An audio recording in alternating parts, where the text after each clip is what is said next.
unmuted.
We're going to give folks a couple more minutes to trickle in.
Okay, good afternoon and welcome to the Assembly's Transportation Committee, where Anchorage is a place to get to, not just a place to get through. We're going to call this meeting to order. We'll start with introductions. Assembly members first. Go ahead. Karen Braga. Mark Littlefield. I'm Daniel Voland, and on the phone, it looks like we have Member Constant. Here. Member Martinez. Yes, thank you. And Member Johnson. Here. Am I missing any Assembly members on the phone? Doesn't sound like it. We also have Matthew Hurt here from Assembly Council. And joining us from the administration for this first part of our discussion, we have Becky Whit-Pearson, Municipal Manager. Eva Gardner, Municipal Attorney. Fantastic. So with that, we're going to turn first to unfinished business. We're going to hear an update from the administration on snow removal preparations. Take it away.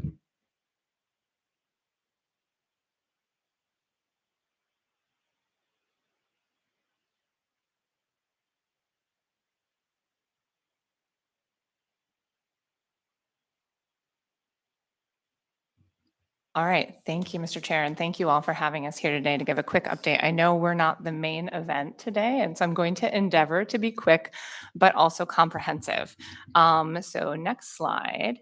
What I'm going to run through today is really just a quick update. I know last time we were before this committee, we talked about the state of the fleet, some of our personnel challenges and staffing for snow removal, what we're doing in terms of planning, what we're doing in terms of communications, what we're doing in terms of coordination, the bright ideas we're investigating that were sourced within the subject matter experts of the municipality on snow.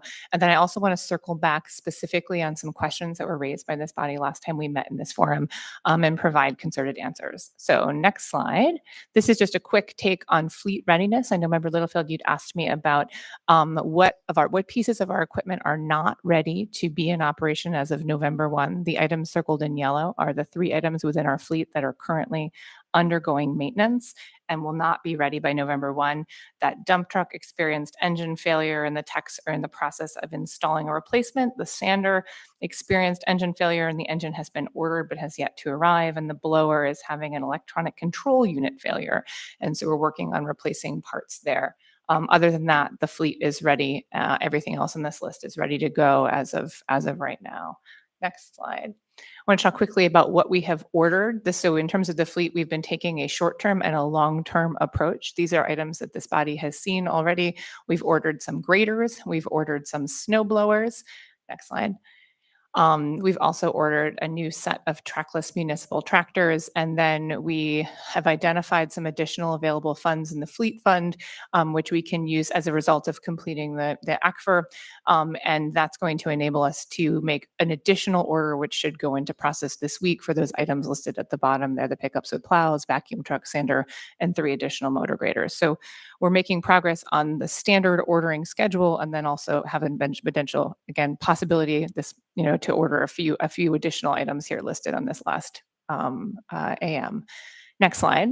We've also been working on a proposed long-term solution. We met last time. We talked about the fact that the fleet funding and support issue is not something that can really be solved simply in ordering some additional equipment this year. It's really a persistent long-term challenge with providing support for fleet purchases. And so this was part of the mayor's budget that was, and it came out when the budget came out. And so we are proposing an arts of service area levy. This will come to the body clearly for further process and to the public on the ballot if it moves forward through the body. But this is our initial thinking about a long-term solution that would enable us to purchase more vehicles more quickly, so effectively keeping the age of our fleet down and enabling us to have a fleet that is more able to be responsive to snow removal events.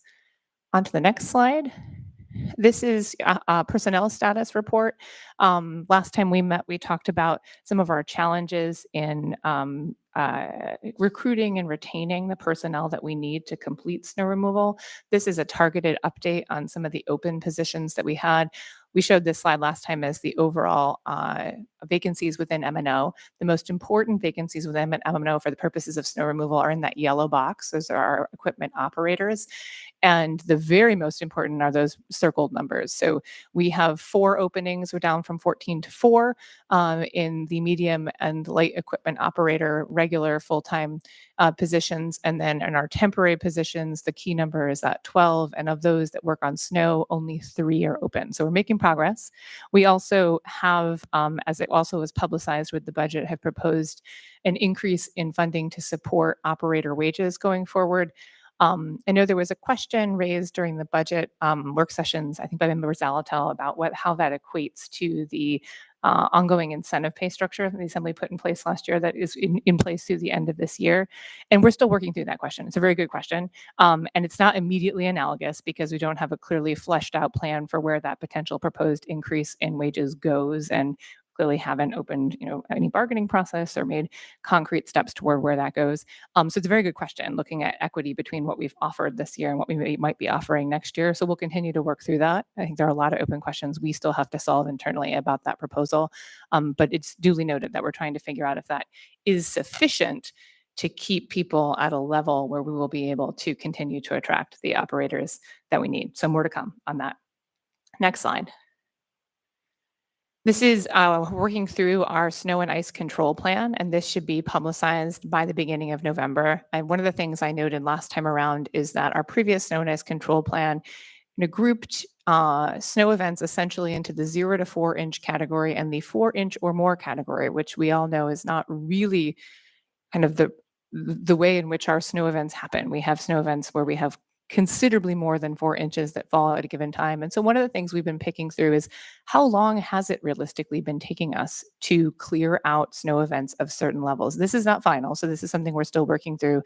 And clearly the PVR for street maintenance remains 84 hours for all of our plowouts to be completed. But this also is a more realistic reflection of where we have been. So more to come on this as well, but we're trying to make sure that we're clear about what you can realistically anticipate from a level of snowfall that we do receive here in Anchorage, and how we will respond to those different levels, because how we respond to all snow events over 4 inches is not, it's not, we're not taking the same approach to every single level of snow event that exceeds 4 inches. So we're trying to pick that apart in greater depth and be as clear and transparent as possible about what we can do and how we're going to do it. So next slide.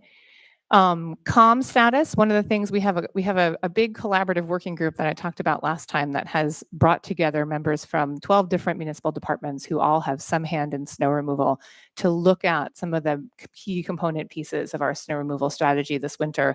One of the work streams we've developed is focused on comms. And one of the things that group surfaced is that we have 5 websites that deal with snow. So if you're a member of the public and you're trying to figure out when your snow is going to be removed or if it has been removed, or who you might contact for questions, we had 5 different places that you could go. And so we have been at work taking down those 5 websites, and we'll be consolidating them all into a single website, muni.org/plow.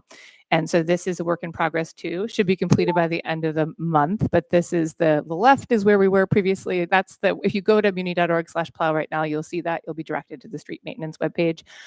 It's going to be replaced by the end of the month with some version of this handy dandy mock-up here on the right, which will also be mobile friendly. So you can access from your phone and be able to have visibility into where we are in terms of the status of plowing, what we've done with non-motorized pathways, who you can contact for additional information.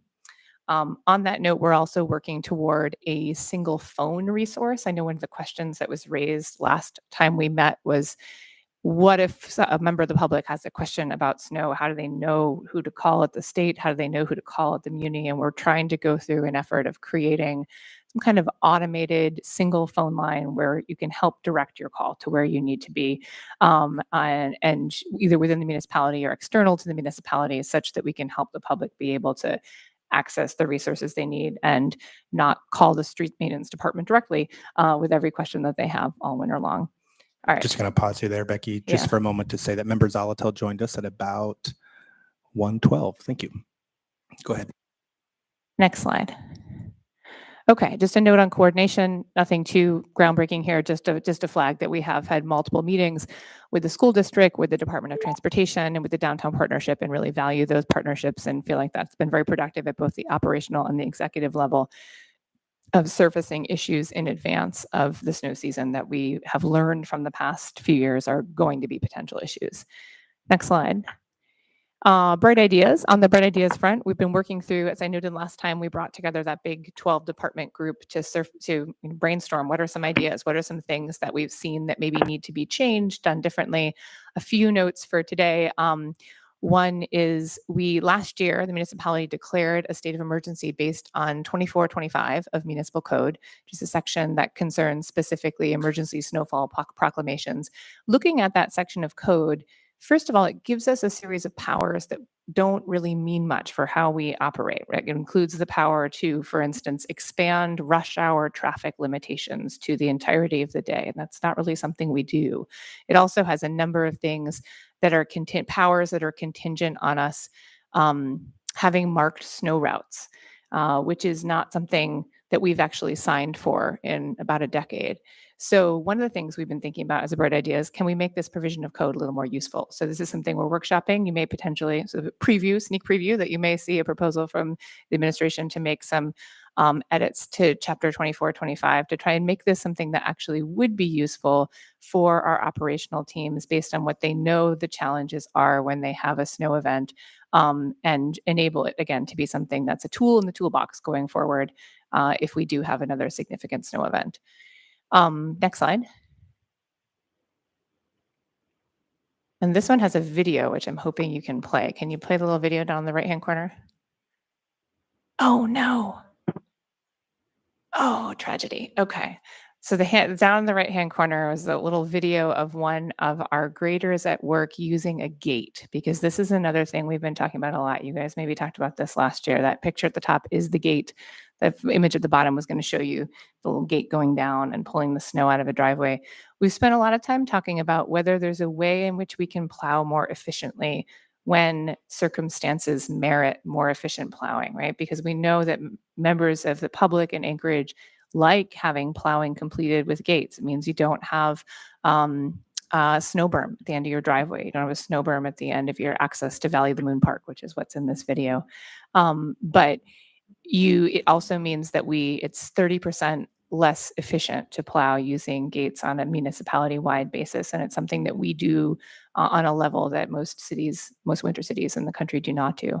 So we don't have a conclusive answer here yet, but it's something we've been spending a lot of time workshopping. Is there something, could we do less of this in certain types of snow events, when the question is really, can we get people to life safety concerns?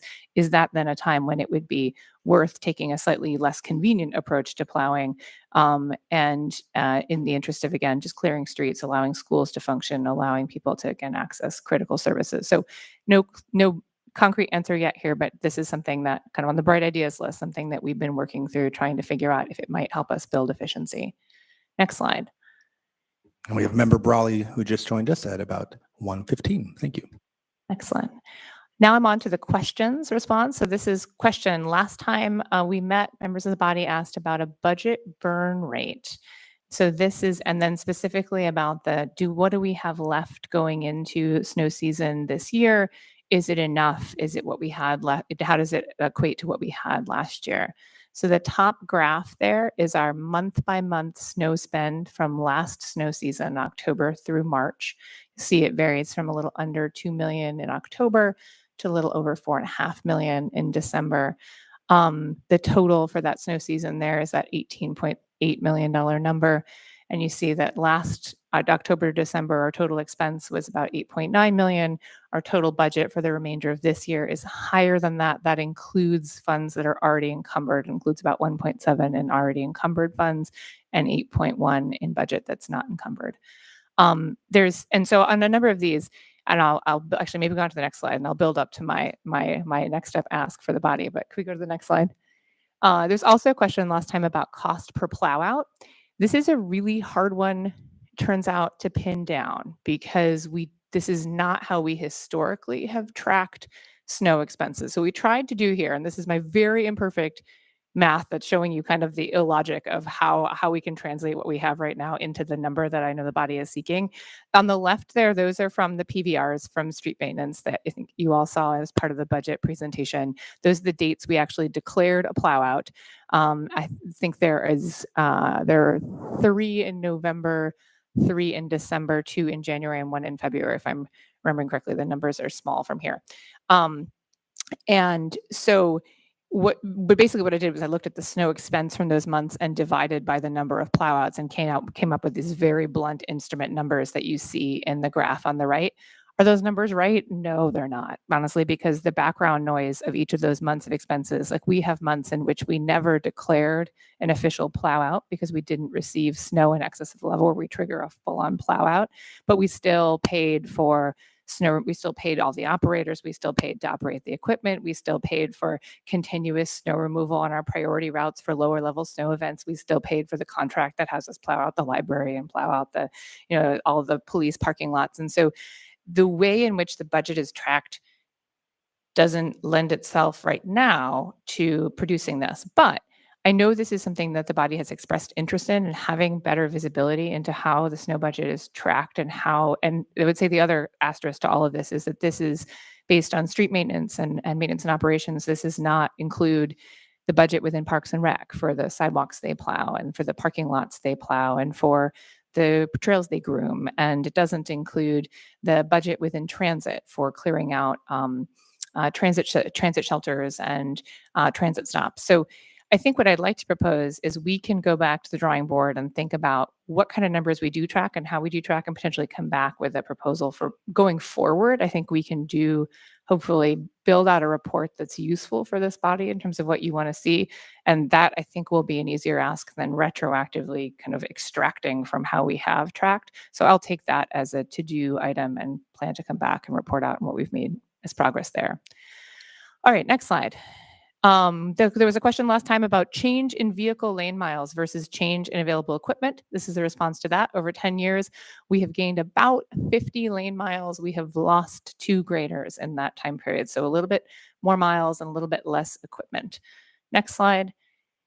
Accessibility concerns. And this was and I have the municipal attorney here with me to help answer this question, because I know there's a question that came in the last week about our approach to accessibility concerns with respect to snow.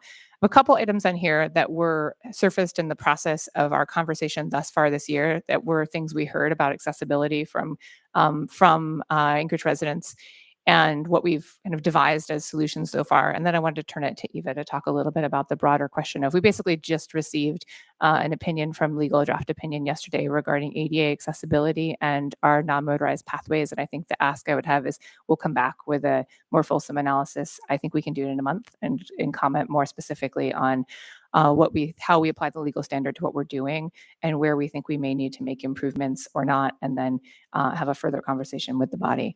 The things we have addressed so far, we heard concerns about anchor rides and the ability for riders to access critical medical appointments if their neighborhoods had not been plowed out. This year, Public Transportation and M&O have reached an agreement where plow resources will be allocated to specific anchor rides trips as needed. So they have a system in place already to resolve that problem. Bus shelters, we heard the problem that there was an issue accessing bus shelters from roadside pathways because of the berms created by plowing. And we are thankful to DOT because they said that they have committed that they will use their pedestrian path snow clearing equipment to break holes through those berms and help solve that problem. We heard concerns about canceled transit, and that is partially tied to the fact that the bus barn is a lower priority on the MOA snow plowing contract than the fire department and the police department. I think, honestly, rightly so. But we are trying to figure out if there's any way that we can think creatively about how we plow that space out so we can get buses out and enable them to continue to serve, if and not be caught by their own parking lot. That's what I've got, and I'll turn it to Eva for some comment on accessibility. Thanks. So my office has begun looking into the ADA question. And the question is, well, does the municipality have a duty to make its sidewalks accessible to people with disabilities? For example, if somebody can walk there, should somebody be able to roll a wheelchair there? And what we found in our research so far is that there is no clear duty to engage in snow removal on sidewalks. There's no case law that we could find where any government has been held accountable for, you were supposed to clear the snow from the sidewalk. With that said, there are some guiding principles that we are finding helpful. And again, we'll continue to explore this. And one of them is just the language of the ADA. The way it's phrased is that you can't exclude people with disabilities from opportunities that other people have. And so looking at that in the context of sidewalk snow removal, I think a reasonable way to look at it is to say, well, is it equally impassable for pedestrians walking on foot as it is for somebody in a wheelchair? So I think achieving parity there, right? If you're maintaining something for pedestrian access, you should be maintaining it to be accessible for people with disabilities as well. And on the sidewalks, I think that it also comes down to a question of, reasonable resource allocation. Yeah, you have a reasonable duty to make things accessible on a reasonable time frame when it comes to snow removal. And here, the focus in this presentation and the snow plan on transit access, I think, is something that makes sense, because if you are running buses, right, to be accessible to people on foot, then those buses should be accessible to people in wheelchairs, et cetera, as well. So that's initially where our thinking is, and we'll report more fully down the line. Okay, great. I'm going to turn to the queue, if that's all right. I have Member Constant and then Member Zolotel. Chris, go ahead. Sure, thank you. 2 things. One, Becky, on the conversation about adjusting plowouts by not using the gates because of big snow dumps and all of that, I want to offer that there's another consideration to add to that conversation. I recently had a constituent reach out and ask for help making sure that their house doesn't get plowed in because they are now wheelchair bound and their only way in and out of their house is that little driveway. And so I recognize the need for expedience, and that is in tension with the need for access to the vulnerable. And so any plan that we put forward that would reduce the use of those gates and push more out onto the residents to clear their driveways needs to come up with a kind of an opportunity for identifying very vulnerable residents who we simply can't do that to lest we cause them to die at place or get stuck at home and starve. And so I want to make sure any effort that goes along those ways has something to contemplate, a registry, some kind of call-in system to identify properties that simply can't be blocked in. I recognize that could be subject to abuse and might be counter to the idea of efficient time management, but I think it's important.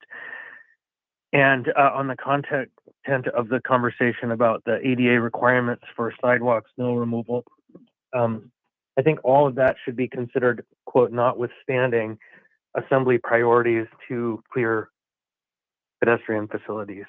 We have been very clear over the past, I think, 5 or 6 years that it's a priority and we have to figure it out. So let us not default to a position that because it's not required, we don't have to do it.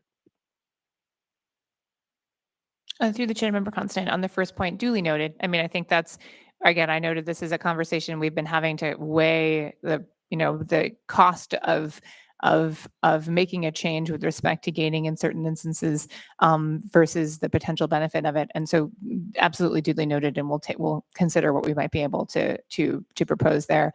On the roads, the non-motorized pathway clearing, also duly noted. I mean, I think that Eva's comments are really we had a question specifically about what is the standard. The knowing the legal standard certainly isn't dispositive, I think, of what we should be seeking to do, but it is the baseline for what we know that we must do. All right, Member Zolotel. Perfect. Thank you. Yep, Member Zolotel, go ahead. Thank you, Mr. Chair. So I wanted to flag something I heard, which was when we're trying to plow out police and fire and people mover and that prioritization, I will pose the question and leave it to you all to consider.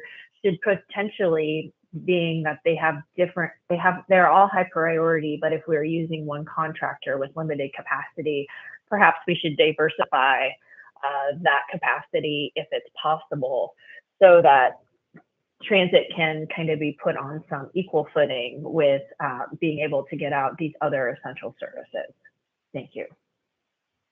Through the chair, Member Zolotel, Transit has asked the same question. Our attempt to find a potential alternate solution has not resulted in something productive thus far, but duly noted also, that is definitely something that they have asked for too, is would this be solved potentially by a separate contract? So we will continue to see if there are options. Okay, any other questions from members? All right, thank you very much for that update. I appreciate it. And Thank you for having us. I do see Mr. Van Landingham and other team members in the audience. So thank you for the work that you're doing on an ongoing basis. Much appreciated. With that, we'll turn to the next item in our agenda under new business. We're going to hear from a community member, Mr. Johnson. You can come forward on his proposal regarding regulation of tour vehicles for hire, Municipal Code 11.20. So welcome. And I believe we may also have someone from the administration. Oh, Carrie, did you want to come up too? Does that work? Yeah, please. Yep.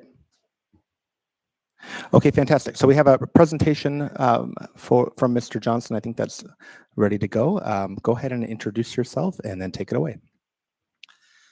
Thank you, Mr. Chair, members of the committee. My name is Carl Johnson. My wife, Michelle Turner, who's in the audience, and I own and operate a small, what we like to call boutique tour company in Anchorage called Alaska Photo Treks. And I'm here to present something a little more detail than my public testimony last week that I've been working on literally for about the last 4 years. And that is how tour operators specifically are regulated under Title 11 of the Anchorage Municipal Code as a vehicle for hire. Next slide, please. So I thought I'd first just kind of give a quick overview of current state of regulations, both municipal and federal, that apply to operators such as ours. Next slide. First, Anchorage Municipal Code 11 AMC 10.010 defines a vehicle for hire. And I'm not going to read it verbatim, but this is the provision that we are currently regulated under. But the highlights are, I think, key terms are passenger services, passenger transportation and transportation services. And particularly transportation services is a term that appears several times in Title 11. You'd be surprised to know, probably not, that neither of those terms are defined in the regulation, which kind of, I think, leads to some confusion. Next slide, please. So based on that regulatory provision, current requirements that we are required to follow are, first, for every vehicle, an annual permit at the amount of $1,450. Now, there is a 6-month option that's available for purely seasonal operators. We're not. We operate year-round. That's half that price. Secondly, an annual inspection using specifically a municipal form. The Municipal Transportation Inspection Division rejects the USDOT approved form for annual inspections. Third, the permit number is displayed on the vehicle. That's no big deal, 4 inches high, a V followed by 3 numbers. One of our fellow tour operators who testified last week, the owner of Alaska Latin Tours, they've been doing this long enough, their permit number is 10. Our most recent one is 277. And lastly, all drivers are required to obtain and maintain a municipal chauffeur's license. Initial cost is about $130 for fingerprinting application and state driving history. And then the biannual review is about $75 as a cost. So next slide, please. Now, there are specific types of businesses that are exempt, and those are listed. Taxi cabs, limousines, horse-drawn vehicles, municipal vehicles. Also, any vehicles that are 16 seats or more are also exempt. Now, when you look up the names of businesses that are permitted under this provision, you will not find hotels that operate airport shuttles, parking lots that operate airport shuttles, or car dealerships might offer complimentary rides to their customers, all of which would fall under the definition and have seats that are 15 or fewer, including the driver. Now, I don't know where that exemption comes from. It's by practice, oversight, I'm not sure, but these are quite sizable categories of vehicles that are just not regulated, despite the language. Next slide, please. Now, interestingly, in the same title, it talks about the role of the Anchorage Transportation Commission, or seemingly its designee. And particularly, it talks about its regulating chauffeured and chauffeured vehicles that provide, again, transportation services on request for a fee for charge. And similarly, another category of transportation chauffeurs and dispatch services. So it's kind of 2 different groups that are regulated by this provision. Next slide, please. So we, along with several other tour operators, are also regulated by the USDOT, Federal Motor Carrier Safety Administration. That's because we pick up guests at the ports of Alaska and Whittier, and also at the airport. So entering interstate commerce, therefore, required to register USDOT. However, under USDOT definitions, we are not considered a for-hire vehicle because we don't obtain direct compensation for transportation service, but instead, any payment we receive is part of a larger package. We're still regulated, but we're regulated in a different category, not as a vehicle for hire. Next slide. Now, we follow pretty extensive filing requirements, insurance, inspection, et cetera, as part of being regulated by USDOT. And these are all listed on the presentation, and they can also be found in my more detailed memo that's also been provided and as part of this presentation. Next slide. So a long time ago, I started to ask myself the question, why are we sort of being considered taxis? We are not explicitly considered taxis, but if you look at the price of our permit, it's only $7 less than a taxi. Taxis are $14.57 per vehicle. Ours are $14.50. That's $7 difference. Drug testing. That's it. We do not use roads at the volume of a taxi cab service. Now I'm going to use 2022 numbers because those are the last full year worth of data provided by the Transportation Inspection Division that's available for free. And based on that data, you had three taxi cab companies in Anchorage offering 229 permitted vehicles. In contrast, there were a total of 24 vehicles permitted under the Vehicle for Hire provision, 9 of which are actually tour operators, 8 of which are designated as they are dedicated passenger services companies. So for the tour operators, I inquired with some of my fellow tour operators to get a sense of their volume of use of the roads. And I think it's fair to say that on average, each of us as a tour operator, among all of our vehicles totaled in 2022, did about 200 runs in a year. If you take that number times 9, that's 1,800 runs total for all vehicles for 9 tour companies. In contrast, a single taxi cab in 2022 made 5,471 runs. So one cab made nearly 3 times as many runs total for all tour operators under the same permitting scheme. So we also don't provide transportation services. If somebody calls us up and says, hey, I'm at the airport, could you take me by hotel? We'd say no, call a taxi or an Uber. We also don't advertise as providing that. Our transportation is incidental to our operations, which in our case is to take guests out in the field and provide photo instruction services. For other tour operators, it's to pick up guests and take them to the field to go for a hike, to go for a bike ride, to visit distilleries and restaurants. It's incidental. And I think that is important, an important word to consider when you're thinking about how we use transportation as part of our business. Similarly, if the question is, well, the municipality has a vested interest, and I think it does, in ensuring that commercial vehicles operating on its road operate safely, well, that's covered by our regulation by USDOT. We are required to have an annual inspection, but that means we have to do 2 forms, one to satisfy our USDOT inspection, and then also one to satisfy the municipality. We have to pay insurance, and for our 4 vehicles, that runs around $16,000 a year. So we are regulated. Next slide, please. Now, there's some key provisions that I think are worth looking at 11 AMC 10.030 when it talks about the role of the Anchorage Transportation Commission that I think support our proposal. One is the notion that the regulation by the commission is for companies that provide transportation services on request for a fee. Again, very distinguishable from tour operators, or charge for transportation services, chauffeurs, or dispatch services. When you take those words together, transportation service, dispatch, and chauffeur, what do we think of? Taxis. And we look at everything else in 11.10.030, it's purely designed to regulate taxis or companies that specifically will provide on-call transportation services. Additionally, 11 AMC 10.030 talks about exempting vehicles from Title 11 that are subject to a comprehensive state or federal regulatory scheme, which USDOT is. Now, if this commission still operates or not, I don't know. It's hard to find out from the municipal website.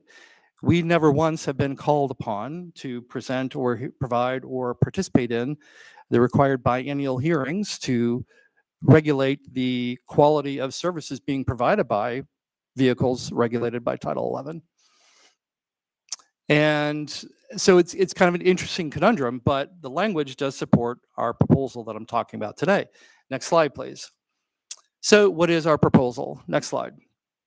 2 key provisions. One, following that language that already exists in 11 AMC 10.030 about exempting vehicles with a comprehensive state or federal regulatory approach, one is just a blanket exemption for any vehicle that otherwise would be considered a vehicle for hire, but is currently subject to comprehensive state or federal regulation, particularly US DOT. And this is the approach taken by Fairbanks. They have an explicit carve out in their ordinances for this type of regulation for vehicles that are subject to state or federal regulation. Our second provision, and recognizing that not all tour operators go to the ports or to Anchorage Airport, let's get a way to regulate them, but also recognizes they're not a vehicle for hire. They do something different. They use their transportation incidentally to their primary line of business, which is creating a new category called incidental operators. Next slide, please. So on the exemption, it would be a blanket exemption for any vehicles otherwise subject to state or federal regulation. And this could also be, you could satisfy the Transportation Inspection Division's desire to keep track of all vehicles and what they're doing in the city. Just prepare a simple form that a person subject or a business subject to this exemption would provide that shows that they are subject to US DOT regulation or some other state regulation. Next slide. So here in classic amendment format is our proposed language. Now, if you're looking at our memorandum, this language amendment starts on page 7 of the memo. So it kind of reorganizes the current division to reposition it to first define what a vehicle for hire is, and then after that provide all of the exemptions, which will include for the vehicles for primary purposes, tours outside of the city. So you're not really using it in the city for that purpose, you're going outside of the city. This is part of the City of Fairbanks ordinance that I was referring to earlier. Vehicles operated by a business where transportation is incidental to the primary line of business, and commercial vehicles regulated by a state or federal law. Next slide. So for the new category of incidental operators, that second to last sentence in our definition is an allusion to that. The basic principles here would be, okay, we're going to catch the vehicles that are not subject otherwise to state or federal regulation. We're going to recognize that they are not vehicles for hire. We're going to stop treating them like that. Secondly, let's come up with a permit fee that's a lot more appropriate to their use of the city streets. Rather than, for example, our business, for 4 vehicles, we pay $5,800 a year. Even though one of those vehicles is a Toyota Highlander that we use maybe 50 times a year. So that's $30 per tour of an assessment based on just this permit fee. So instead, let's treat it more like how DNR does for commercial state park permits. $300 annually for the business. You get as many stickers as you need as for many vehicles as you have. And that's for an annual fee. And to recognize the current structure, have a reduced fee of $150 annually, or not annually, for a 6-month period for seasonal operators. Eliminate the chauffeur license requirement. Because again, the concept, the term chauffeur has a common meaning and a common understanding that defies what the role of a guide is when driving a vehicle for a tour. They're not a chauffeur. Additionally, the chauffeur license requirement itself is fairly meaningless in the context of tour operators. There used to be, prior to our taking over Alaska PhotoChecks in 2019, a variety of requirements that no longer exist. Medical examination by a doctor, filling out a form. There were driving training requirements. That was all been eliminated. All that remains now is fingerprinting, a driving record, and a permit. And it'd be interesting, I think, interesting thing for the Assembly and this committee would be to ask the Transportation Inspection Division if there's been a history of a driver, an applicant being rejected for a chauffeur's license based on driving history. Because if that's the case, if there's never been a history of that, then it really is a pro forma process. It doesn't have any meaning. I think, Sure. Carl, I'm going to stop you there just in the interest of time because we do have a big item coming up. This is very helpful. And members, this presentation is on the committee website. I want to, if you have a quick wrap up, because I want to leave about 5 minutes for any member questions and then we'll move on. But I think this is an interesting project to move forward with. So go ahead, Carl, if you want to. Yeah, sure. And if you go to the other thing I want to highlight too, that I think is valuable to consider in this is, like with a DNR permit, you're getting a permit that's also giving you access. And I think it'd be nice if the municipality granted some access. And I think two things would be useful. One, access to parking lots that are not gated but are technically closed after 11 p.m. In the summertime, we do a sunset photo tour, and sunset's not until 11:42 p.m. on the summer solstice. So it's kind of silly to make it illegal to use space that should still be open. And also just no requirement for an extra permit for use of a downtown passenger loading zone. Next slide includes the specific language that I recommend for the amendments to Title 11 to make this new provision. It's in my memo. Next slide. And lastly, I just really want to reiterate, I again recognize the value of the municipality and under Title 11 of keeping track of vehicles that are being used for commercial purposes on city streets, ensuring that they're operating safely. But I think we need to do it in a way that's fair and recognizes that the role those businesses play and that they are small tour operators. These companies that drive these huge coach buses, a lot of which are out-of-state companies that are huge companies, are completely exempt from this provision entirely because they have 16 seats or more. These are small tour operators, and $1,450 a year is a real burden for somebody who's thinking about starting a new tourism business in Anchorage. At $6,000 a year is a real deterrent to grow my business as much as I would like. I've gotten my business to the point where I wanted to, but it hurts financially to meet our transportation obligations between insurance and permits at $22,000 a year. It's a significant operational cost. So I think I would appreciate some earnest examination of this issue and consideration. And quite frankly, I normally don't say this, but why can't we do something like Fairbanks?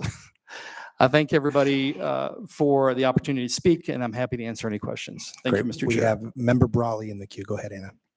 Thanks. Yeah, and I know we've spoken about this before, and I appreciate all of the work that you did to think about, what this would actually look like. I guess my initial question, or really my question, is to the folks at the administration. So I know we have one person at the table now. Just what is your initial take on this idea? And then a follow-up question I would have for offline is, as we're looking at this, how many operators or entities are subject to this now that would follow in the same category as Mr. Johnson's business? Like if we move forward with this, how many people would it exempt or impact?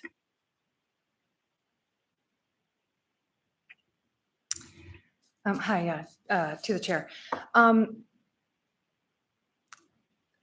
There was a lot presented, and some of it was very broad, and there's some details in there that are very necessary to understand the title that we obviously can't get into today. I do not have the numbers right now that would tell you which of the tour companies already have DOT certifications and which don't. I would like to say, though, the vehicle for hire term is kind of an umbrella term. It is not just the tour companies that it encompasses. It's also the non-emergency medical transports, the elderly transports, and all of those things. And like I said, some of the tour companies fall under the DOT and some of them don't. Vehicle for hire is just an ideal term. And for the most part, though, these companies are companies that are being paid for a service, which is to drive people around. It's not a hailing of a cab, and they're prohibited from doing that, but they are scheduled ahead of time, just like the elderly transports or the non-emergency medical. But they are vehicles that are driving around that need to have safety oversight, that are being paid primarily to drive people from A to B, with sometimes stops on the way and sometimes not. Did you want to repeat your second question? Sorry.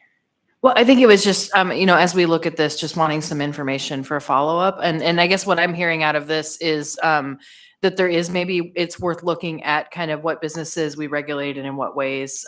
So just to say, I think as the conversation continues, having some more data or kind of thinking about what types of entities fall in this category. Yes, and so the Transportation Inspection Division already has plans to come to the assembly to make some modifications in Title 11 already on the taxi side as well as the vehicle for hire side. And there's a lot of things in that title that they changed, I think in 2014 or so, 2015, that after you put things in practice over the years, you kind of say, oh, well, that works and that doesn't work. So we were already planning on submitting some changes and doing some workshop things that we can definitely do some research for this. I know the Transportation Commission, we have meetings and people are, they can come just like the assembly and be appear and speak with whatever they want. And so I'll go ahead and put this on as one of the projects to look into this. And just real quick, the chauffeur licensing, there's more behind the scenes than what was listed on there for the checks and making sure there's criminal history to make sure that it's not a sex offender or person on the kidnapping registry driving someone around, making sure they're not repeat DUI people, making sure they're not assaultive or theft and stuff like that. So there's criminal history background that we check as well as just driving. And there's other checks involved to make sure that, these people are getting in the car with someone that has been vetted.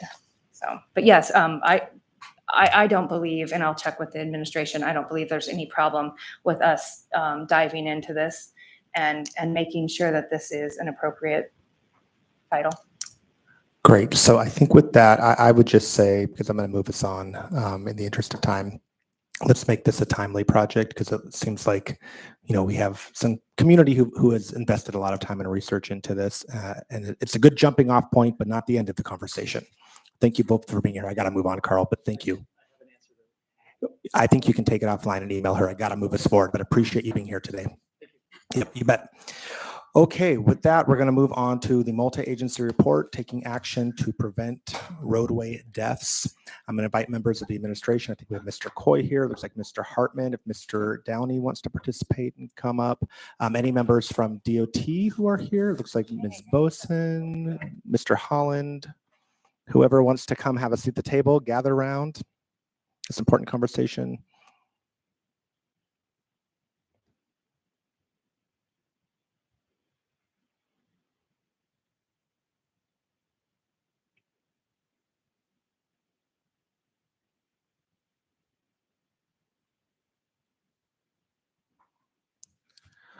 Okay, so I think I'll just preface the conversation by saying a report was submitted to the Assembly, which we have accepted at our previous regular meeting.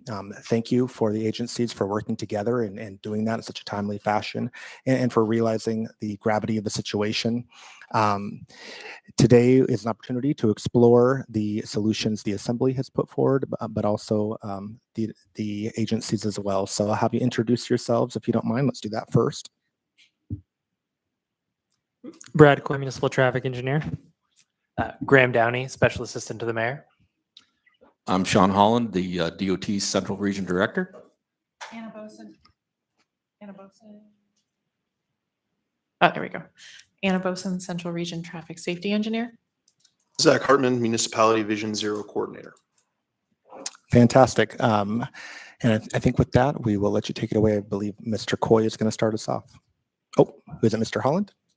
Wonderful. Okay, go ahead. Yeah, I can kick it off. I think time is better spent listening to staff's substance in their presentation than listening to me. But I'll reiterate the commitment that I made to this group that Vision Zero is the number one priority in my office. It's a goal. It's a stated goal that we have. It's been achieved in other cities. Anchorage certainly has some challenges that those other cities don't have. But if we're going to make it our goal, we need to take it seriously and pursue it aggressively. I think educating the public is going to be one of our biggest jobs. What I've discovered is that there's laws in place that I'm not aware of, having driven for 40 years and also worked at the DOT for 20 years. So that's going to be a big part of our exercise here. My job, the way I see it, I have experts here. I'm not an expert in traffic engineering, but lucky to have access to these people. My job is to find resources for them to be able to put this plan into place. It's to challenge them to maybe focus on outcomes rather than process. We certainly have process that we need to follow, but I think some of those processes need to be modernized. And so that's another thing that we need to take a look at. And third, I need to provide motivation to these folks to build some momentum and maintain that momentum so that we can make some meaningful changes.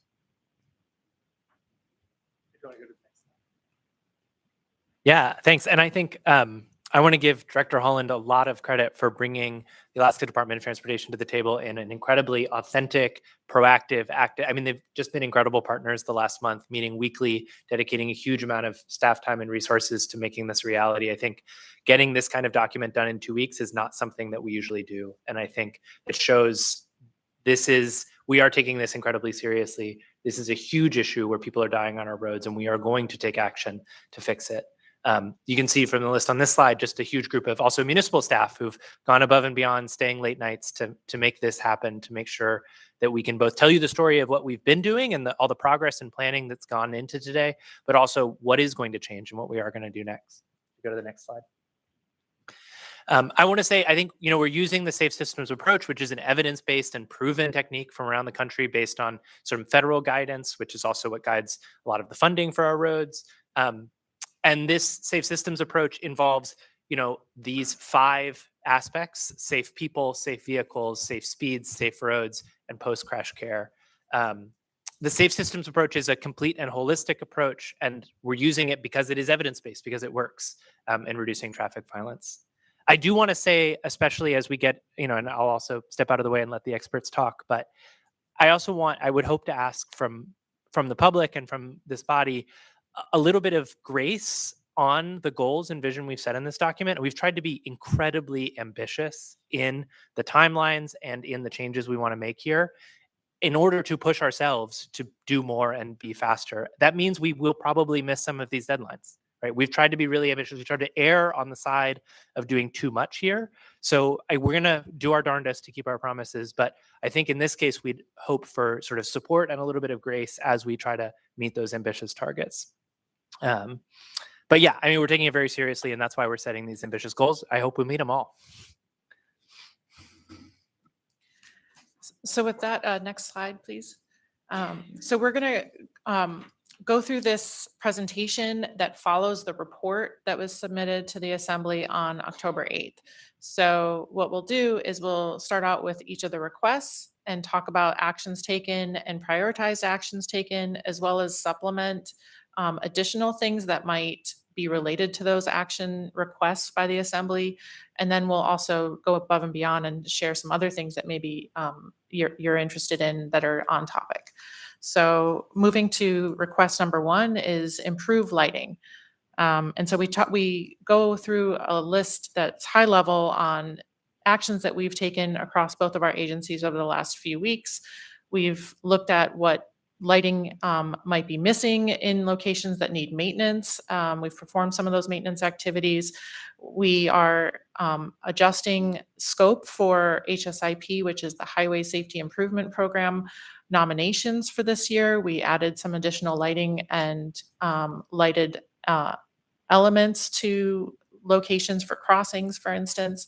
And then I know that the municipality has a contract they're already exploring to do some light level assessments across the city. What we're taking on for going forward is we have a prioritized list that was included in the October 8th report that has different locations based on a number of plans that the city and AMATs have adopted that were the outcomes of that priority list. And we are focusing on that priority list for the reasons that were submitted in that report.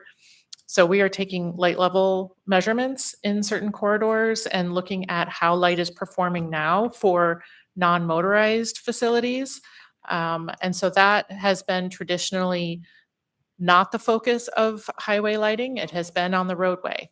And so we are looking to see how it's performing for those not in the roadway, but also looking at the design elements of it that'll inform those HSIP projects and any other designs that are in the city. So we have a very tight window to do that. It is extremely nuanced approach to taking actual light readings in the field. The pavement needs to be dark, it needs to not be wet, it needs to not have snow, and needs to not have a lot of traffic. So we are in a very limited space to do that. So we are actually having staff go out tomorrow morning around 5 or 6 a.m. to these locations. Staff themselves cannot wear anything light colored. That is how sensitive the light readings are. So we are doubling up on staff for safety reasons to look out for traffic and basically watch somebody's back while they're out there taking those readings. So we're going to see what we can learn this fall, and that will inform a plan going forward. So I don't expect that we will be able to capture all of the levels before snow flies. We're trying to be realistic about it, but we're also going to learn as much as we can this fall to move forward. Other things that the municipality is going to be doing is specifically working on different contracts, locations. So Burgaw Street, DeBar Road, Mountain View Drive, Lake Otis Parkway.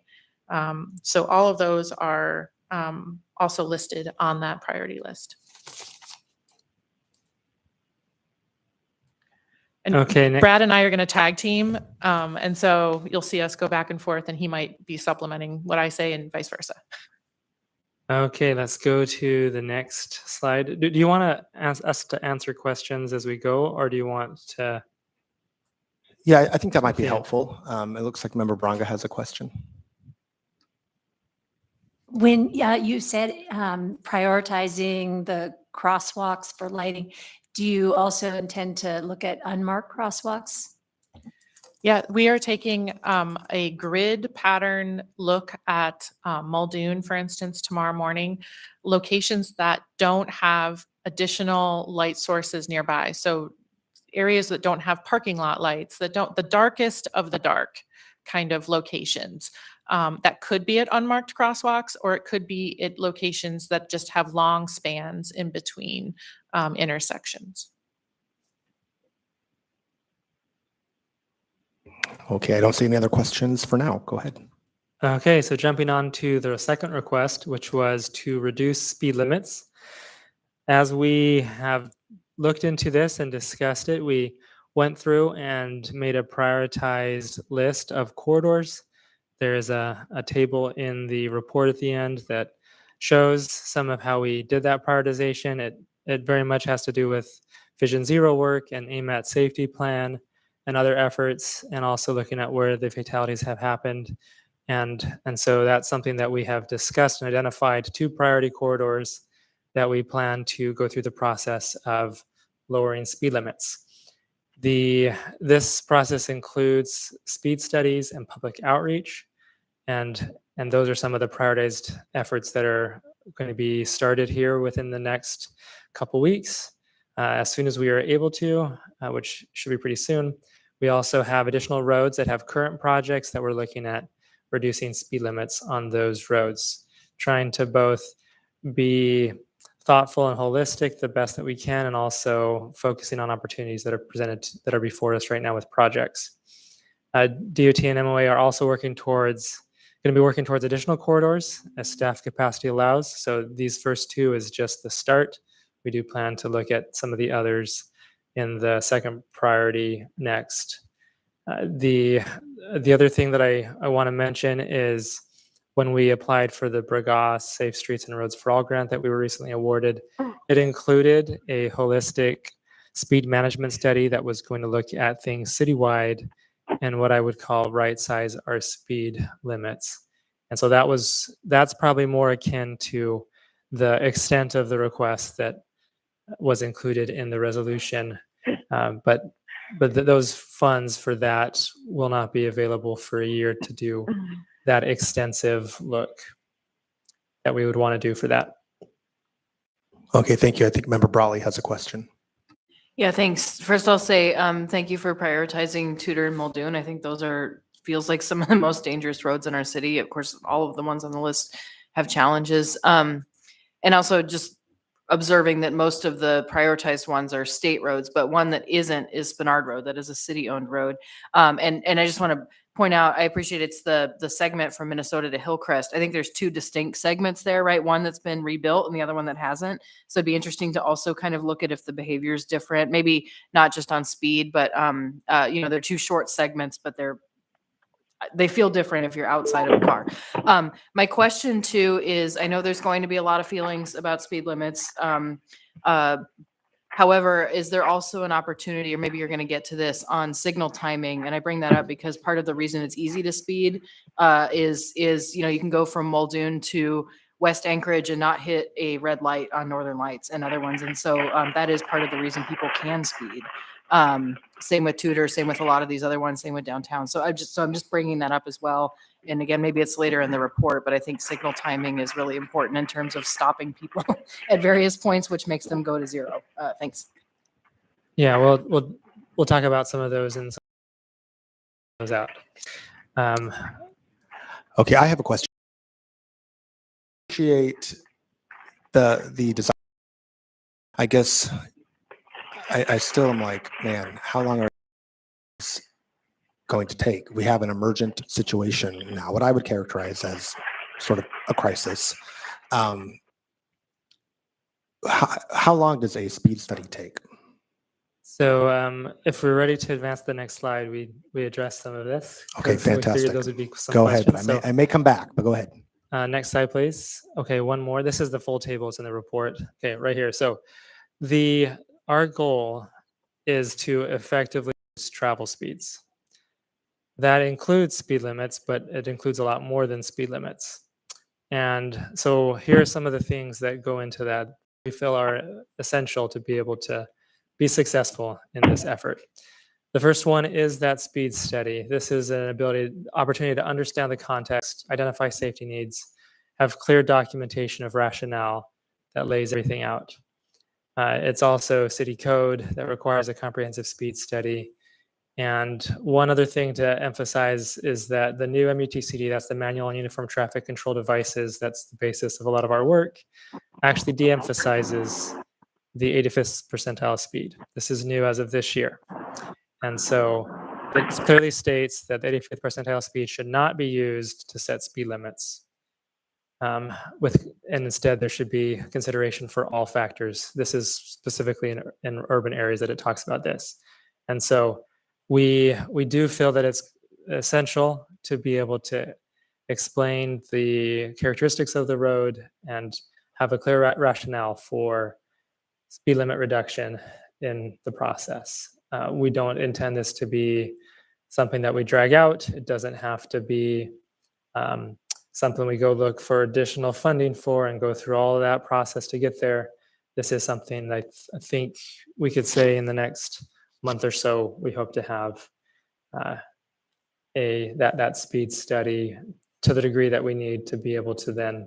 The comprehensive one? Yes. In the next, what do you say, how many months? 1 month. Okay, great. That would be for Tudor and Muldoon, for those two corridors. Because what we then will plan to do is the public outreach. And that public outreach, we're getting set up to go meet with the community councils to be able to talk through this, because it's essential that the public understands why we're doing what we're doing. And that's also one of the things a speed study can explain and help them see why it's an applicable thing for these roads. And so we planned, we have DOT's been reaching out to do the setting up community council and has a list of which ones would apply to those specific corridors that are the top priorities. And we plan to also reach out to the other community councils for the other corridors so that we can get the process moving quickly. We also do have different operational considerations that are essential as we change speeds. One of those is signal timing. This is both a signal progression, as Anna pointed out, where the corridors are timed based on the travel speeds. And so we don't want to incentivize people to go faster along that corridor because they know if they do, they'll make it through all the next signals. We need to change all the signal progression. It also includes all the detection. A lot of people don't know how traffic signals actually know if a car is there, but a lot of that is based on detection that's in the road or radar, and that's based on speeds. The placement of those detection is based on what the speed limit is. And so we need to do some adjustments to those parameters. It also, the time for yellow lights and red lights and all of that needs to be adjusted as well. So it's a staff effort to be able to make changes, which is also why a complete overhaul of our entire city at one time is not feasible with staff resources. Will leading pedestrian interval be part of the signal timing that you're exploring? That is, we'll talk about that on a later slide. That is something that we've identified as something that we'll be looking at. Some of the other operational considerations include transit routes and how changing signal or timing and speeds will affect transit, and then also what traffic signs are needed. So I talked about public outreach already. Enforcement is a necessary part of it, and APD has been a partner on our efforts that we've had. We'll talk more about enforcement in a later slide, but that's something that is essential, especially as we change the speed limit. And the comment from APD is that they'll do non-ticketed traffic stops for the first month or two to more help everyone know, hey, we really want you to be aware and mindful and give a little bit of grace, but also have that impact of being pulled over by a cop if they're going above that speed limit. So maybe we don't publicize that one too broadly, but I think Member Braga has a question for you. So I noticed this morning the radar speed signs on Tudor. Is that keeping data for your study, or is that just informational? Like I saw, whoa, I'm going 46 and it's supposed to be 40, but it was effective for me. Yeah, so if I could answer that, this is one of those things that we'll probably touch on a little bit later in the slides, but speed feedback signs are a proven countermeasure that can help inform drivers of their operational speed, especially on a corridor like Tudor, where you might not see the speed limit sign if you're in the inside lane, for instance, and a large car is on the outside lane, preventing you from seeing that. So we put them in the middle on the median to try to get your awareness and attention. So it is kind of more on the public awareness campaign aspect of it. It does collect some data, but we're not necessarily using that data for the speed study. I'm really happy to see Tudor on here. C to Elmore is great, but our community, Scenic Foothills, has really been concerned about the curve. We know there's high speeds, and we keep being told they're not that high, but there's no obstruction of a light from Campbell Airstrip Road to 36th, and people hum along there. So it'd be nice to stretch that look further. Yeah, it sounds good. Thanks for that feedback, for sure. The one other piece that is listed on here as essential for being able to reduce travel speeds is the physical changes. Those have been shown to be maybe even more effective than all the others. So things like lane reductions, narrowing, traffic calming, and increasing non-motorized crossings. And we've got some discussion on some of those in later slides. And if I could add one more thing, I know we all are anxious to get the speed study underway, and it sounds daunting that it's going to take forever, but we have some really great data already at our fingertips that we'll talk about a little bit later. But the other thing is that we need to have the study in order to have our enforcement not challenged in court. So that is a really key part of getting buy-in and getting all of our T's crossed and our I's dotted. Great. Member Martinez has a question as well. Go ahead, George. Thank you, Chair. No, just a comment.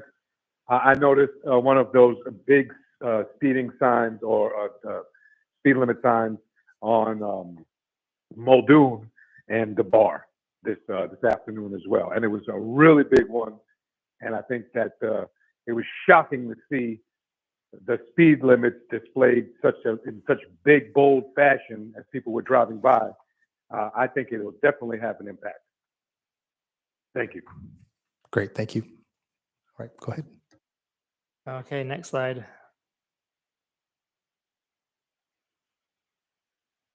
So there are other efforts on. I'll let you take that one. We're getting so excited over here. Okay.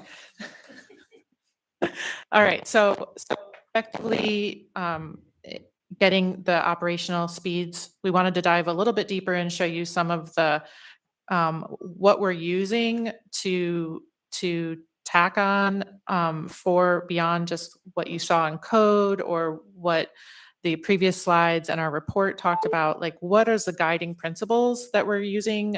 We opened this up with safe systems approach, but we're also tackling things like state code, policy, procedures. We're also informing some of our near-term actions, such as the APD targeted enforcement. And then the education campaign, we are comprehensively working across our agencies to inform community councils with kind of a packet of information we plan to provide to them. So we're going to do some pre-recorded videos on the importance of this topic. We're also reaching out to media. I just had an interview this morning, and I know Brad's been reached as well. So we're taking advantage of those opportunities to try to get this and keep this focus going. And then engineering wise, we really are trying to mix the engineering with the land use and all of these adopted plans that our community has worked very hard on in the last recent years, so that the driver expectation and due care is reinforced with the engineering there. I think right now, most drivers are good people, and they're driving for the conditions that are presented to them. And sometimes those conditions send conflicting messages. We could have transit on one side of the road and housing on the other. And then we have multiple lanes at high speed for maybe freight, but for freight purposes or the ease of freight or mobility to get from one side of our very large community to the other. But we need to have something that is more intuitive to the driver to be anticipating people outside of vehicles. And so that's what we're really working towards, using in future design, future scoping, in our messaging, and so on. And then we also are touching on best practices nationally. So complete streets policies. I know we've touched on that DOT is working towards adopting a complete streets policy. You should see something in this upcoming legislative session regarding that. That's part of implementing the safe systems approach. So we're also doing pilot studies. You saw one last summer in downtown. The previous fall, we had one on Pine Street in McCary. These have shown that we can also work as a co-agencies together. It helped us really come and inform this report. So we are building upon the lessons that we're learning. And I want to highlight that what Mr. Downey mentioned, grace comes from learning too and partnering. And so we plan to show some humility during all of this. We don't know all the answers. We have to learn from other communities. This is a crisis that's happening nationally in every community. And so there's no blame to go around, but there's lots of learning and positive intention behind everything that we're trying to do. On the next slide, I'll talk about some other actions we're taking now and going into the next few weeks to, reduce travel speeds, building off some of the physical changes that Brad mentioned. We sat down with DOT project management staff to look at what their slate is for 2025 construction projects, what roads they're going to be repaving, to have the discussion. If we can implement something similar to what we did on the pilot protected bike lane projects, if we can test out design features like what it would look like to reduce the number of lanes just for a summer see if the road can handle that capacity. So we're looking at a handful of roads that they're prepared to be repaving next summer, and seeing what we can do to put that in action and get those flex posts out there to test out those configurations, slow speeds, and improve safety. Also recently, with construction projects going on this summer, DOT has done a great job of working with those construction contractors to issue construction change orders to do quick fixes, small things to improve safety. So that happened on Minnesota as well as Elmore, something we've asked the construction contractors to tackle. We touched a little bit on those speed feedback signs. DOT maintenance has stuck some of those out there on Tudor and Elmore. The MOA crews have several, in the back of their pickup trucks as we speak, that are going out on some of the MOA roads that are high on that priority list you saw. 3rd Ave and Lake Otis are going to be the first ones, and more going out in the coming days and weeks. In terms of longer lead things like projects, DOT is, and maybe the next week, are already submitted nominations for safety projects on some of these corridors as well.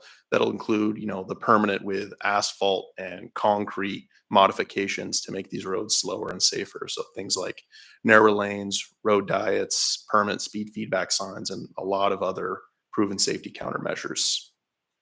Member Brawley touched on the signal timing aspect of this and how important that is to effectuate these speed limit changes. There's also other creative tactics for signal timing that our talented signal staff are looking at. In the middle of the night, those signals just rest in green. So there's an opportunity for us to take a targeted approach and have those signals stay red all the time. And when the signal detects you being there, that's when it'll turn green. So it's not just a runway in the middle of the night. And then continued collaboration on construction and repaving projects past 2025, looking for those opportunities to do quick build projects as part of active construction projects. And then lastly, the municipality looking into our existing code on ways we can lower speeds in our downtown. That's mentioned in the adopted Our Downtown Plan. We were at a community council not long ago with Member Volan, where there was a lot of support for that kind of slower downtown speeds. So that's something on our plate as well. Next, I think Anna's going to talk about public safety campaign work. Hey, before Anna jumps in, so the DOT road projects that have pavement preservation, I just wanted to mention what those were. Northern Lights Boulevard from Lake Otis to Forest Park Drive, I Street from 3rd to 15th, L Street from 3rd to 15th, West Diamond Boulevard from Jewel Lake Road to Seward Highway, and the old Seward Highway south of O'Malley. That's per section. So those are some that they have pavement preservation projects. And I think it's not that they're going to be repaid next year, but that next year could be the time to do lane reduction pilot projects so that the design can then be finalized, and when they're repaved, they can then have the reduced travel lanes at the same time. We don't typically, or DOT typically hasn't done major curb changes when they do pavement preservations, but we are in a new era where we need to take advantage of our pavement preservation projects to do these sorts of safety improvements. And so it's super exciting, the opportunity and the discussions we're having about potential pilot projects next year. I don't see any of these as being protected bike lanes, because if we do those, that's a lot bigger lift. I think we can do more lane reduction pilots by just focusing on lane reduction. So that's the discussion right now. Yeah, and just like what Brad ended with, that we heard, not everybody was a fan of a protected bike lane downtown as the reason for reducing the lane, but there's a lot of benefits to it beyond bicycle infrastructure. So that separation for the non-motorized user right now on Northern Lights, there's no separation. There's 5 feet of sidewalk, and then there's people driving by at 35 to 40 miles per hour next to you, and that's a transit corridor. So providing some extra separation, I think, would also go to my previous point, which was giving cues to drivers that there are other activities and other things in the area. Right now, when you're traveling so fast, your vision is very focused and narrowed, and so you're not really able to comprehend all the action that's going on in the right of way. This will obviously provide a buffer for those more comfortable separation for people outside of cars, but also give that visual cue to drivers. So we're looking at other creative ways to use that space. It could be snow storage, it could be plantings, it could be lighting. You know, we're just looking at it in a holistic approach. Great. Member Zolotel has a question for you. Go ahead, Meg. Thanks. So it's been a really interesting conversation and listening to the ideas. I guess my encouragement as we look to move from this report into implementation, I realize we're heading into winter, so I think there's a little bit of time, but particularly as we move into next summer, I would really encourage us to look at ways we can pilot things that are light, quick, and cheap. Cheap being a relative word. Really using placemaking principles to define space, whether that's through paint. I like the ideas of plantings, but I don't know that the plantings always need to be permanent. Are there ways we can do things that we can try, adapt based on information and data we receive as we see whether or not the intervention is working? So that would be my encouragement. I know there's some looking at these, particularly as we talk about traffic calming, road diets, et cetera. How can we remain flexible, nimble, and really see what might even be interim measures? I know our traffic calming requests are long. A number have had to be cold. And the question is, are there some of these less impermanent opportunities that we can deploy to see if there's any measurable impact? Thanks. Okay, great. Go ahead. Great. I did take note of that, Member Zolotal, and I will say that there are avenues for exploring near-term cheap things with a partnership with the city. I think we've had some successes in the past with lane closure permit process, and for instance, like food trucks and other things that have happened in an urban, denser area. And so maybe some spot opportunities there for discussion too. Okay, so next slide, please. So request number 3 from the resolution was going after the public outreach campaign. And so we have both of our agencies, as well as our partners from AMATS, have funded and already had some ongoing contracts with this. And I know Brad has some samples of these different campaigns here as well to share with the committee. And so these are funded through different offices, the Highway Safety Office, AMATS, partners with the Center for Safe Alaskans, and they've reached thousands of Alaskans and provided a number of different clothing, gloves, hats, wristbands, stickers, all sorts of different devices for them at different campaigns. They've met users where they're at and had different pop-up activities as well. We're also doing wraparounds for buses for education campaign to drivers. There's going to be social media has been already going on in October. You might have seen some of that if you've been on social media.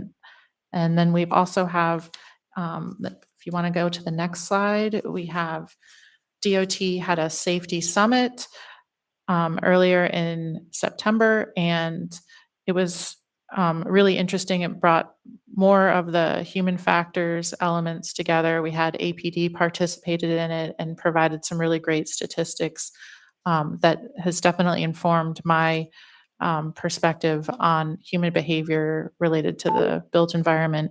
So I encourage you to look at their statistics that I think Brad's going to go over in a little bit. But if you go to this website for Partners in Safety, DOT has launched this data collection opportunity, I guess I would say. What is this called? I think it's a GIS layer that you can click on and submit a problem that you have in your area. So if you have a safety concern, you can talk about a need in there, and it's being managed by Statewide, they're going to provide us with the results. So it could be outside of Anchorage too. Many people travel all over the state. And so it's kind of a one-stop shop for us to try and collect data from the public on what their needs are.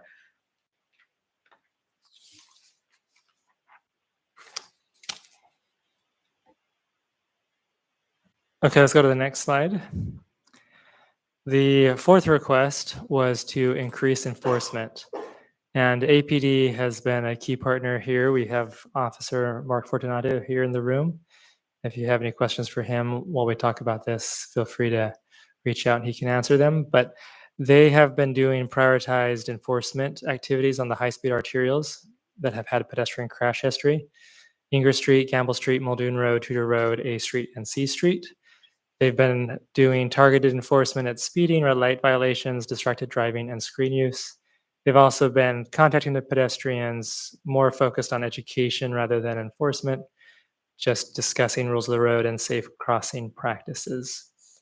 Their plan is to continue the targeted enforcement using about 50% of their officer shifts for their traffic unit, and also the Highway Safety Office, which is one of the offices for statewide that Anna was talking about for DOT, that as they provide grant funding, then that can be used towards overtime efforts to do a big push in the area as well. And that enforcement is going to be focused on these priority corridors, as well as once the speed limits do change, then they'll be focusing on those corridors for sure. They also do public service announcements. And the last item on here is one discussion that came up was, as we think about speeding, is there an opportunity to do automated traffic enforcement, automated red light running or speed enforcement, which would require, in our case here in Anchorage, a charter amendment. Member Brawley has a question for you. Yeah, thanks. Yeah, and that one also will generate a lot of feelings for sure. I guess it's not a question. I just want to note that I recall that was one of the recommendations in our Vision Zero plan that's from several years ago. So it is out there. I don't know if there was any work done on it back then, but just to say, Vision Zero plan also calls for that. Thanks. Yep, and it is a proven safety countermeasure. So it is one that if the public is willing to consider it, there have been other countries that, or other states that have used it for school zones and work zones. And, you know, as we talk speeds and talk enforcement, really that's one that we are interested to know if there's interest in the public and elected officials and also moving that sort of effort forward. Okay, let's go to the next slide. So, excuse me, there are lots of other actions that don't fit into kind of the 4 items that the Assembly included as part of the recent resolution. So we wanted to add a few more here that are front of mind for us. This is obviously an abbreviated list. So something that we've been doing recently and, you know, throughout this summer was doing crash reviews of these fatalities. So actually going to the site with APD, you know, we've had other folks from AMATS and PM&E join us. Most recently, member Bronga joined us to go visit these sites. And, you know, we observe kind of the built environment and we hear about the behaviors that led up to the crash and some of those details from our partners at the APD traffic unit.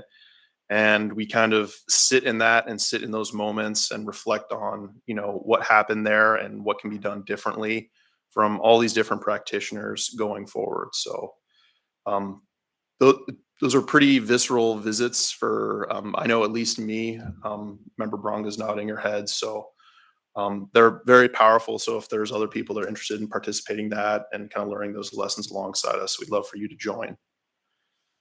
We kind of touched on this earlier, but you see a photo there of Minnesota. These are part of the kind of faster reactions as part of active projects that DOT has spearheaded this summer. So those are some high visibility crosswalks. You got stuck in traffic yesterday on Minnesota. It's because these pedestrian safety improvements were going in. Prioritize actions going forward. High up on the list of the municipality's Vision Zero action plan is the Vision Zero Task Force or Vision Zero Working Group. So we're looking forward to kind of capitalizing on the momentum we've built together with DOT, MOA, and APD, but also bringing in some of the other partners that are identified, like parks and transit, health departments, legal, the school district, the assembly, if you're all interested. So if that piques your interest, please reach out. I think there's also an opportunity for that working group to interact with this committee too, that we can work on together. Again, on signal timing, there's an interest in us trying to find ways to be creative in how we time signals to protect pedestrians and crosswalks, primarily around turning left on yield lefts, as well as turning right. As part of that, LPIs came up earlier, leading pedestrian intervals. Another chunk of funding that the municipality got as part of that big 20 some odd million grant award from USDOT is an opportunity to explore a pilot for leading pedestrian intervals. So new types of signal timing that lets that pedestrian get a head start before cars are going to try and turn across, potentially leading to a conflict.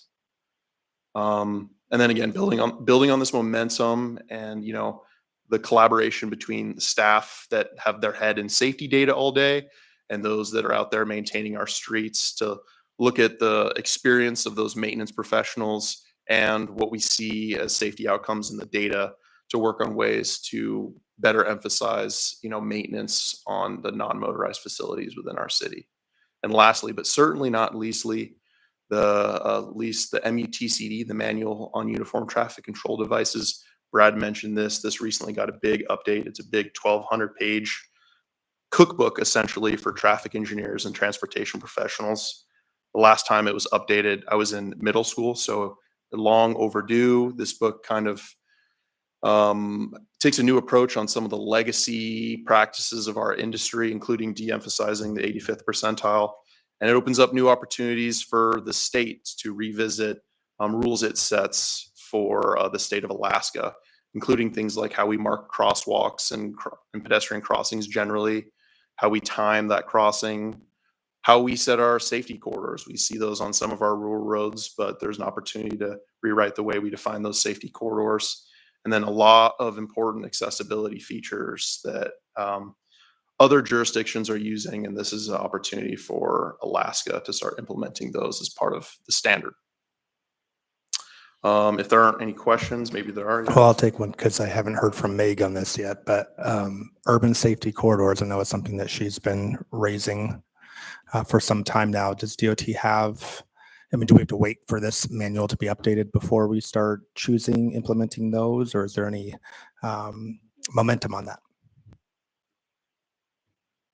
So we have momentum on it, and we have some other. We can do a deep dive after this presentation. After these slides are done, we have some stuff we can bring up specifically about urban safety corridors. We wanted to make sure we got through this presentation and offered opportunities to discuss before we did that deep dive. But yes, we have some good news on that. So great. Member Braga. Speaking of the site reviews, and is it coming later? Did you find any commonalities between the sites? That glare on the windshield or whatever. I was curious if you did find any common thread.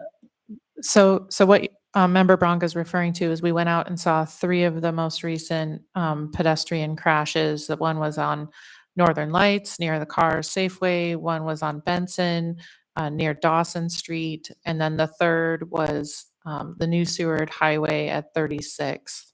And there were some commonalities. Obviously, each of those roads are wide. They are higher speed. The operational speed is also higher than the posted speed. And then that's either a long crossing wait time at the signalized intersection if it's nearby, or it's a distance to get to that signal as well. So there were commonalities there. The one I'd like to point out is the Benson one, because that's a particularly challenging corridor. It is on our list, and it has 4 lanes.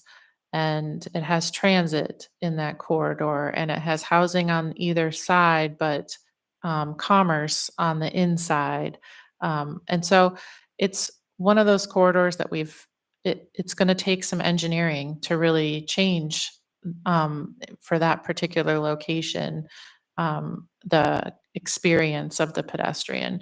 The one on Northern Lights near Cars, after going to that location and seeing that, we were confident in what we submitted for the Highway Safety Improvement Program nomination that will include some treatments in that area that should mitigate that particular crash experience. Member Brawley.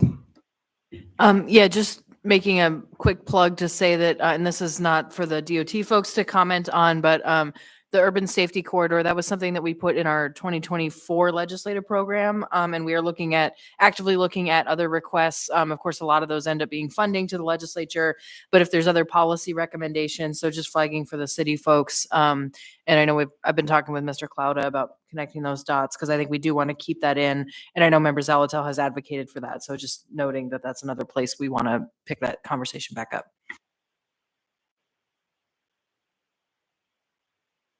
All right, next Brad is going to talk about some of the creative ways that our agencies are modifying staffing to meet these actions. Yeah, so go to the next slide. Perfect. I guess just real quick on the urban safety corridor, it does need to have an update to the Alaska Traffic Manual. There might be opportunities to do it more quickly, interim. But yeah, we can talk about those later. So jumping into this last slide, really the biggest hurdle that we have to implementing all of these fantastic efforts that we feel committed to is our staff capacity. So a few of the actions, one of the actions that was taken in the last few weeks is that the mayor's proposed budget includes additional funding for the traffic engineering department. This funding is intended to hire 2 additional paint and sign staff, which allows us to prioritize the neighborhood greenways, which is an enhanced low volume neighborhood streets that can be a priority location, great place if you bike around Anchorage. You might have already known where some of these are in your neighborhood, but this will bring additional visibility throughout Anchorage to these streets. And the other thing that capacity does with those additional paint and sign shop staff, those are the primary staff that we've used to do pilot projects, including the protected bike lane. So that is intended to have some additional capacity that the Muni can support some of the DOT's pilot project ideas. So that's in the proposed budget. You'll probably see for the traffic engineering department some additional actions going forward. We are working to prioritize efforts to fill some vacant positions. You'll see some of those listed in the report. We also are looking at developing a draft memorandum of agreement for streamlining and funding MOA support work within the DOT rights of way. Anything that we can do with the city to support DOT in these efforts will go a long way to being able to make progress on the pilot projects and pretty much any projects within Anchorage.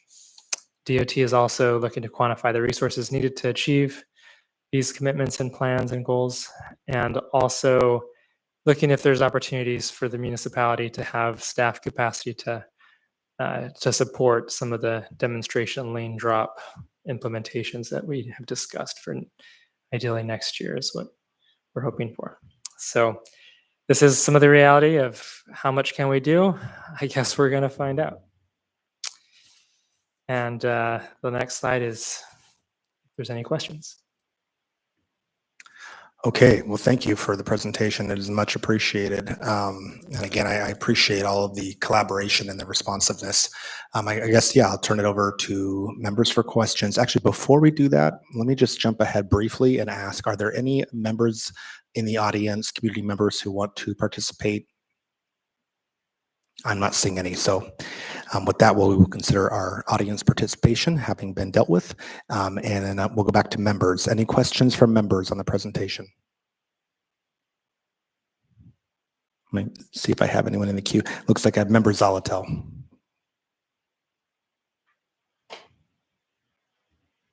Great. Thank you, Mr. Chair. So first, I want to say thank you to everyone who worked so diligently and quickly to pull together this report. In some ways, perhaps it was long overdue. And so I'm hopeful that we can maybe use it as a baseline and a jumping off point to continue to get this kind of update. I think it's very, very helpful and to get the ideas on the table. Secondarily, I believe it was Ms. Boson who talked about the challenges of the Benson corridor, and a couple of things there that really piqued my interest is not the 4 lanes. I'm not really thrilled about the 4 lanes, but what I am thrilled about is that there is housing and commercial and transit all competing for that space along with pedestrians. And I think that's part of the vision, particularly for Midtown. And so I hope that we can work toward how that isn't always challenging, or identify what parts of that are challenging, so that we can not shy away from doing that. Because I think that is that integrated idea of live, work, play. And really leveraging a number of resources.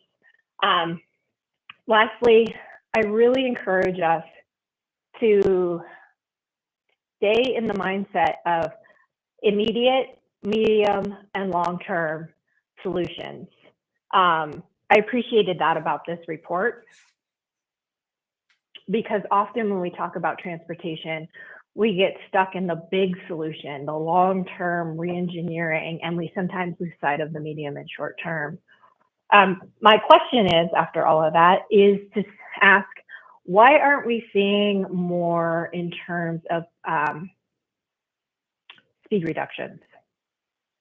Thanks. Yeah, thanks for the question, Member Sawhill. As you look back at those prior slides, we have identified various corridors. We want to focus on the 2 and move as quickly as we can with our staff capacity to do the signal retiming, to do the public outreach, to do the studies, and to move through that before we then put additional corridors on. My hope is that we learn a significant amount as we do these first 2, that we can then proceed through the others. So we felt like that was one that we needed to really explore how quickly we can do those before we put all the other corridors up there. We did identify what priority 1, tier 1, tier 2, tier 3. And so that is our thought process behind what we've shown so far. And if I can add, we also learned, thankfully, that we invited transit to the conversation, that if we change the speed limit on transit routes, we will make the bus late, which means operators will miss their lunches, which means we'll have grievances and we'll get sued, because even if everyone else refuses to obey the new speed limit, the bus will. And so that was just one example of a sort of administrative complication that we need to figure out before we change the speed limit. I think we're also, and I'm sure you're also mindful of this, but that changing the number on the sign leads to maybe like a 1 or 2% reduction in overall speed. So it has a relatively low impact on the shared goal of reducing the speed on the road. So we're hopeful that a more complete package that includes robust public outreach that brings people on board with the change, which will take more time, will lead to a more effective sort of safety result for us. Ms. Boson has pointed out some examples from other cities, like Edmonton, that have done this successfully, and that public outreach piece is really important for both bringing the public along so we're not generating unnecessary resistance, but also to sort of make the intervention effective. And if I could add, I Thanks. think, oh, go ahead. Go ahead. If I could add to Mr. Downey's response, we have already heard very negative response from the public regarding our proposal to reduce speed limits.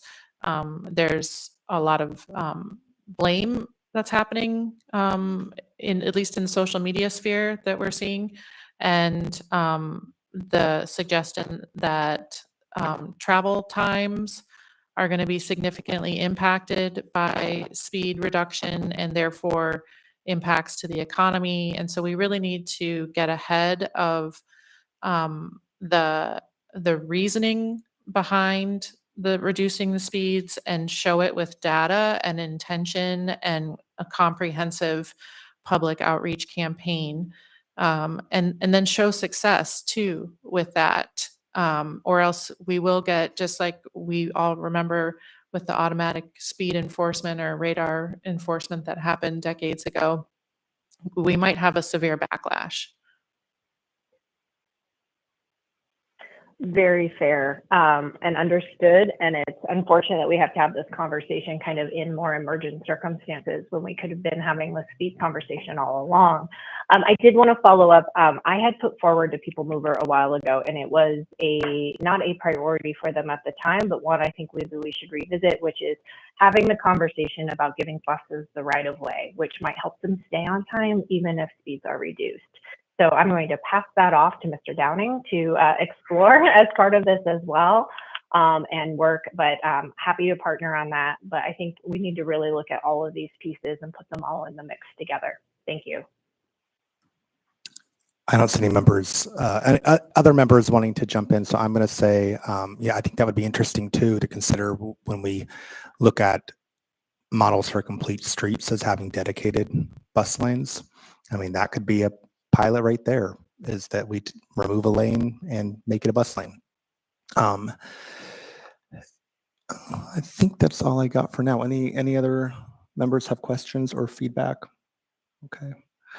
Yeah, once again, appreciate the work on this and want to keep moving together in partnership and collaboration to make these things happen and hopefully in a timely manner. So much appreciated.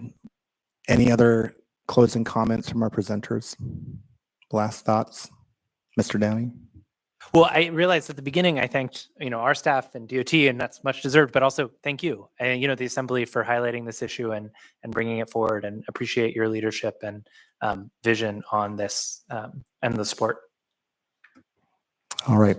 With that, Can I add one thing? Oh, go ahead, Mr. Coy. Yep.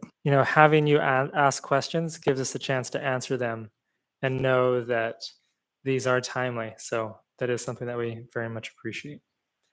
And yeah, thank you to DOT. And this has been a great process to bring this and deliver it to you. All right. Wonderful. With that, I think we will adjourn.